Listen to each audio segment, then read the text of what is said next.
যদি নোয়াখালী বিভাগ না হয়ে আলাদা দেশ হয়ে যায় তাহলে কি হবে? এটি আয়তনে পৃথিবীর 131তম দেশ হবে। দেশটি আয়তনে ব্রুনাই, লাক্সেমবার্গ, মাল্টা, সাইপ্রাস অথবা বাহারাইন থেকেও বড় হবে।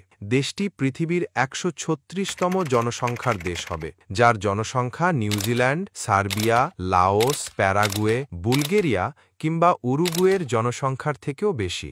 দেশটির নাম হবে রিপাবলিক অব নোয়াখালী। প্রথমত এর 3টি প্রদেশ থাকবে: লক্ষ্মীপুর, নোয়াখালী এবং ফেনী। তার সাথে একটি কেন্দ্রশাসিত অঞ্চল থাকবে যার নাম হাতিয়া দ্বীপ। এর রাজধানী হবে নোয়াখালী সদর।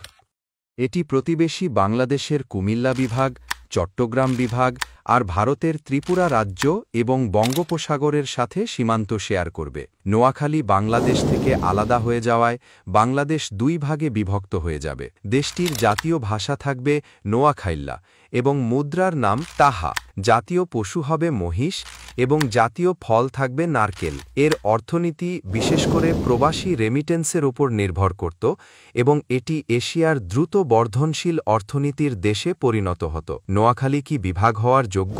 কমেন্ট করুন, ভিডিওটি শেয়ার করুন সকল নোয়াখাইল্লা বন্ধুদের, আর সাবস্ক্রাইব করুন জিও ফ্যাক্ট বাংলা।